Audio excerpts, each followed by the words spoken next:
Hello and welcome back to Brandit's podcast.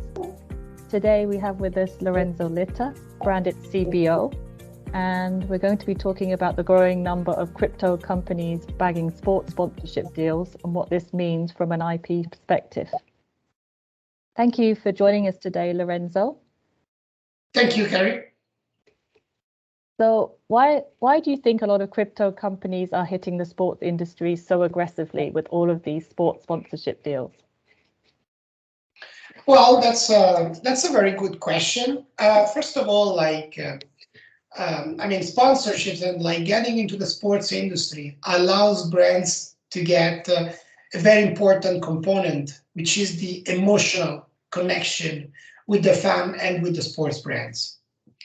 Therefore, I feel that since crypto companies have to build their own brands, they realize that that's a way to educate their own consumers about their existence is creating this kind of emotional connection and be in the house of the people through their favorite brands, which are the sports brands.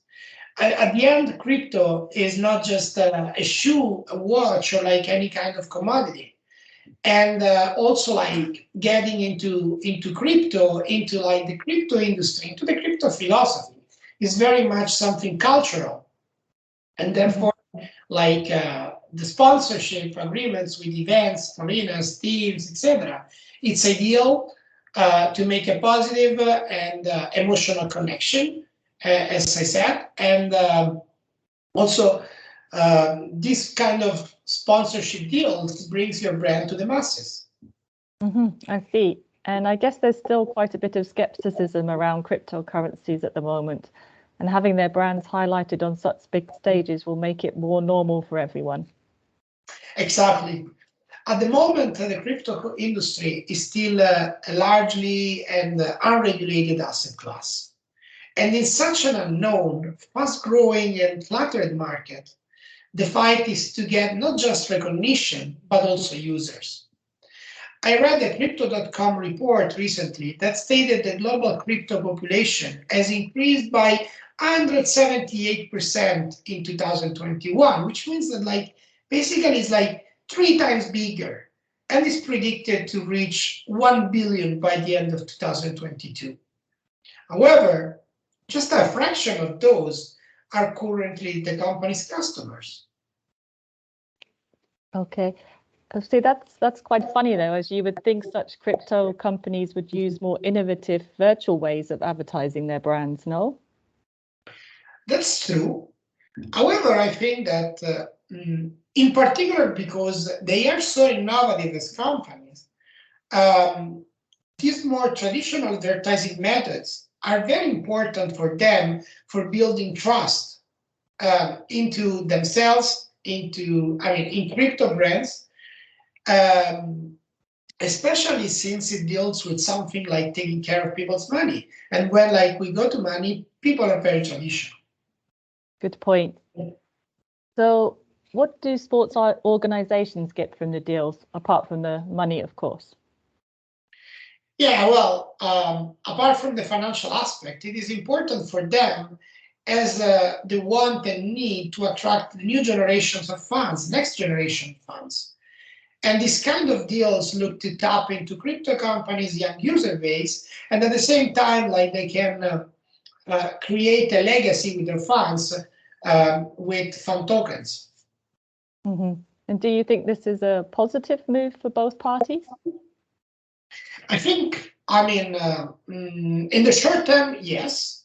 Blockchain technology isn't something that easily explained to the average person because it involves cryptography, complex networks, and other concepts. And also, still aren't to a point where user can easily navigate.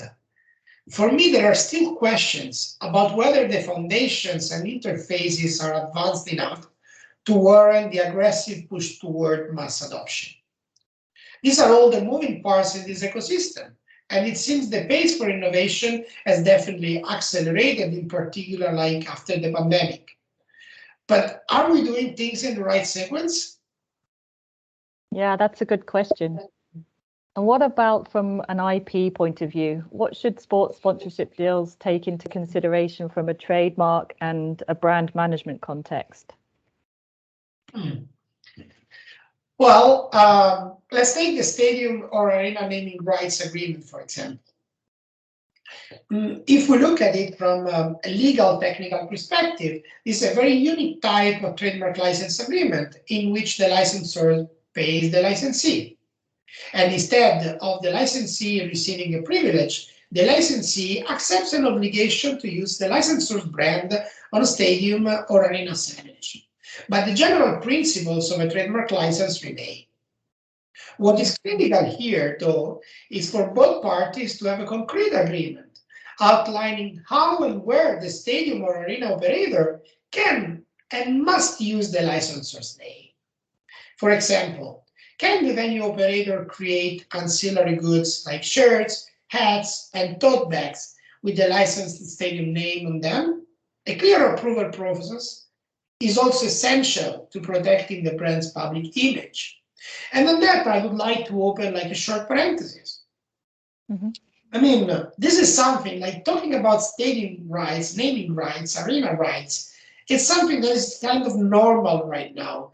But at the same time, I mean, we grew up having like stadiums that had like names of like famous people that were like legends of the clubs, like former presidents, former great players, or like simply like the place where like the stadium was located. Let's think like of stadiums of well-known Premier League clubs like Anfield Road, Sure. Stamford Bridge, etc. So this is like something that is really a sign of the time that is changing. Great. And what other benefits do such deals bring to brands? Well, I see the two further key benefits. First, it increases the commercial strength of a brand. From a consumer survey and press mentions point of view, which is very helpful for brand enforcement. And second, as generally, the operation of a stadium is typically far afield from the brand owner's core business. Developing trademark rights in stadium or arena services typically allows the brand owner to materially expand the scope of his trademark portfolio. Great. And what advice would you give to brands looking at entering into such sports sponsorship deals? Tough question, but like when naming rights discussions begin, the trademark lawyer should be the one of the first people invited to the table. I mean, that's something that like is missing. If these elements are in place from the very beginning, and if like your trademark lawyer is involved from the very beginning, there will be a few issues to deal with later on. True. And any last thoughts on the topic, Lorenzo? The key word in general is fast heading into unknown and fast-moving territory. In the last months, everyone has been like listening to cryptocurrency, metaverse, NFTs, and it's becoming like something no brand will be able or is able to ignore. We need to be ready and open to such new spaces to not only protect brands, but allow them to explore these greater opportunities, to be creative with their position. But at the same time, like being fully aware that like the traditional world is still there. And like, so focusing in these new words is important, but it's not the only way in which like, brands have to develop themselves. I see. Thanks, Lorenzo. That was really interesting. I think the metaverse, NFTs, Web3 and IP is another great topic for a separate interview, no? Indeed. I mean, always ready and happy, and thank you so much. Thanks, Lorenzo.